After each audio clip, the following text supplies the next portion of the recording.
La réforme du droit des contrats, issue de l'ordonnance du 10 février 2016, s'applique aux contrats conclus depuis le 1er octobre 2016.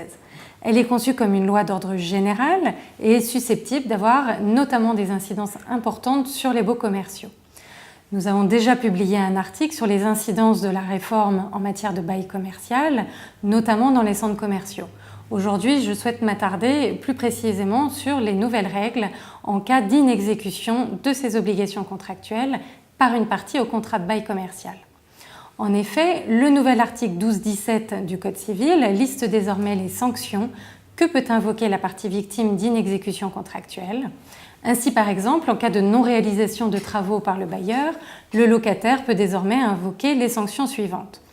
Premièrement, tout d'abord, il peut refuser d'exécuter ou suspendre l'exécution de sa propre obligation. Cette faculté est reconnue depuis longtemps par la jurisprudence et on sait qu'elle doit être mise en œuvre avec prudence.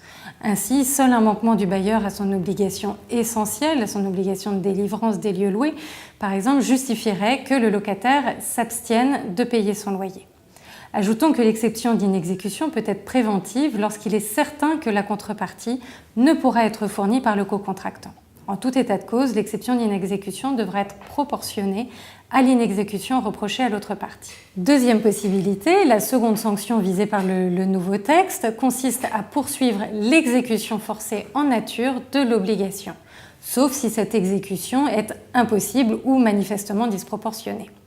Troisième sanction, le créancier de l'obligation peut aussi faire exécuter lui-même l'obligation sans autorisation judiciaire après une mise en demeure restée infructueuse et dans un délai et à un coût raisonnable. L'intervention préalable du juge est maintenue pour procéder à une destruction ou pour obliger le débiteur à avancer les sommes nécessaires. Quatrième possibilité, le débiteur peut ensuite solliciter une réduction du prix. Dans notre exemple, le locataire pourrait par exemple solliciter une réduction du loyer.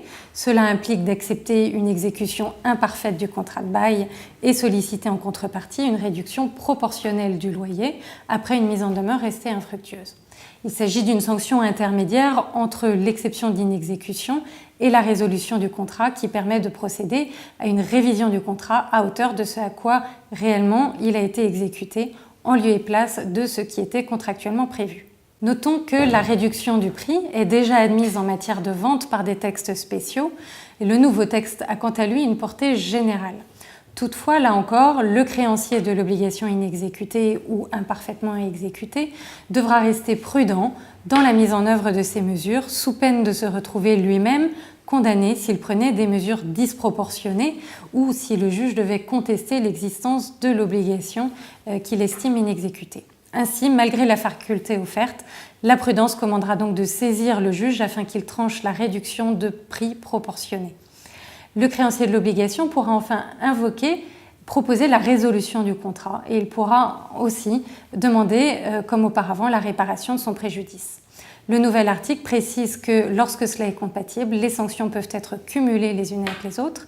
En conclusion, en pratique, si de nouvelles sanctions sont édictées par le Code civil, on recommandera de continuer à requérir autant que possible l'autorisation préalable du juge avant de se faire justice à soi-même.